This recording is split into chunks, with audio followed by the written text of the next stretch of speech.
Welcome to our very first episode of Dollars and Sense Tonight. I'm Timothy, Managing Editor of Dollars and Sense, and tonight I'm joined by two special guests, Dinesh, co-founder of Dollars and Sense, and his wife, Rashmi. Dinesh and Rashmi, welcome to our show. Yep. Thanks for having us. And you are on the very first episode of your own show. Yep. So you wrote an article earlier this year about your own wedding. The article title is Planning for an Overseas Wedding. Here are 6 cost areas you cannot underestimate. So you wrote about this article, Yep. and I believe it was an article based on your very own experience. Yes. You have your wedding held earlier or late last year in Bangkok, I believe. Yeah. No, I was actually in the middle of last year in Bangkok. So yeah, great time there. So why did you all decided to plan for an overseas wedding? What's the reason? Okay. So it yeah. was relatively cheaper, and we got more value for money in that we could have a wedding that was spanning over 3 days, as opposed to what it would be if we had our wedding here or in Hong Kong, where I'm from. Yeah. So I think the main point is that we weren't going to spend less having it overseas. People might assume Bangkok is a cheaper destination, maybe. Sure. But what happened was like the overall cost was cheaper. But if we had done it in Singapore or Hong Kong, Which it's is more where expensive- Rashmi is, Yeah, Rashmi is Rashmi's from, from just Hong for our Kong. viewers to know, yep. Yeah, so if we had done it in one of these locations which are more expensive, we would have done much less. So the overall amount spent would have been the same. Okay, so you didn't really actually spend more having an overseas wedding. You would have spent the same Yeah, amount yeah. either in Singapore or in Hong Kong. Correct. So there wasn't any savings. It was just a better experience. Sure, but Yeah. with a better experience in Hong Kong, in Bangkok, you also need to coordinate the overseas wedding. And I believe you had a wedding planner, and you mentioned about some of the things that people should look out for when they have a wedding planner Yeah. overseas, including commission Mhm. with vendors that are Well, I can't say we had like the greatest experience with our wedding planner. I mean, Okay. there was a bit So of... you wouldn't recommend them? No, we wouldn't. We have not recommended Okay, them actually. okay. So, but anyway, with all wedding planners, I think there are going to be 2 main problems. Like one is that they might refuse to even talk to you about your plans or give you any ideas before you pay a down payment to select them. And the second part is that even once you select them and any recommendations they give, they might be taking like commissions under the table or behind your back. With commissions from the vendors they appoint on your behalf. Yeah. So they might recommend like 1 or 2 vendors and then push hard for one, and then it might turn out that that's the one that they get the most commissions out of. But how would you know? What can you do about it, even if you knew that your wedding planner might be favoring a certain vendor because they are getting some So kickbacks? I think actually how did we find out? We found out through one of the vendors actually, right? The makeup artist I think you were talking to. Yes, that's right. That's right. I think our wedding planner was actually getting a commission from our makeup artist. Yeah. Oh, okay. But and I they, had, and they told you that. They told me that. No, my makeup artist told me Okay. that because I had actually approached her before my wedding planners did. Okay. So I think she just wanted to be loyal to us. Yeah, so She I told us think about the it. real takeaway is actually, I'm not saying all wedding planners gonna do this. I'm not saying it's even unethical. Maybe sometimes they charge you less, then they get commissions elsewhere. Sure. So it ends up as a cost-effective solution for everyone.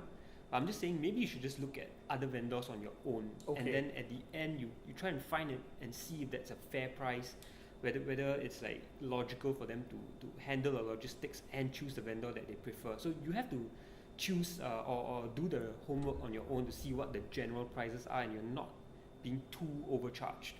And what about hotel costs? Because I would imagine doing a bulk booking of hotels at the venue, it's going to be troublesome, and I believe the hotel want you to guarantee a minimum number of rooms to be set aside. Yeah, so I guess that's just to protect themselves. So the hotel wants you to guarantee a minimum number of rooms, and if you don't get enough guests to fill up those rooms or pay for those rooms, then you have to end up forking out for the rooms that are not booked. And this is on top of the minimum spend you're going to have to spend with the hotel already, right? Yeah, so hotels, how they do is they separate your wedding event from your hotel bookings. So your wedding event will be like function rooms. Okay. So you have minimum spend for your function rooms. That's and for then your F&B. yeah, that's for That's F&B and all that. And Okay. then like on the hotel side, that's like the accommodation. So you have a minimum number of rooms for your accommodation. Okay, so in contrast to Singapore, where you probably only need a minimum spend on the F&B, Yeah. you now have to guarantee not just the F&B but also the rooms as well. Actually, it might even turn out that it is a common thing in Singapore. It's just that many people are Singaporeans, so they don't need the accommodation side of things. Sure. Yeah. So and I guess the question then is, what about the do you receive the rate packets or any gifts from your family or relatives that came over? Well, okay, firstly, we didn't really expect any ang paos from all our relatives and friends. The main reason is because I feel they actually spend a lot just traveling there, spending their time with us, being with us. They probably spend on accommodation and airfare. I was one of those people. Yeah, so you probably know it would have been hard hit on your pocket to give us like extra $200-300 on top of that, right? Yeah, so we didn't really expect. We got some, but I guess transferring it wasn't a big problem because it wasn't an extensive amount also. Okay, so you didn't have the problem of like having to bring back like $20,000 worth through the airport and getting stopped by immigration. Yeah. Okay, but one of the problems actually, Rashmi was the one that liaised paying a foreign currency, right? Because we had Singapore and Hong Kong dollars, and we had to pay our vendors in foreign currency. Oh, yeah, that's true. Baht. So she actually handled that part. Maybe you want to just tell them how that happened. So basically, you need to convert your money to Thai baht to pay your vendors. Yes, basically you just have to find a third party, an agent, if you don't have friends, and that's it. They would help you pay. Like you can actually get your money transferred in your home country, and then either you get the agent to give it to you in the destination you're having your wedding at, or if you have friends, then I guess you can use that source as well. So it's sort of like we are losing a little bit on the foreign exchange spread as well, because I mean, you can think of it as a little bit, but if you think about it at 100,000-200,000, that little 1-2% becomes quite a substantial amount. So if you have friends there, just use them. If you have like your wedding planners who can do it for you, like try to press them for it. And just one quick last question I have: what about alcohol? Did you get your friends to buy in alcohol? So alcohol, as you know, is a wedding and everyone's having fun. Alcohol is going to be consumed. People are going to overdrink sometimes, being a destination.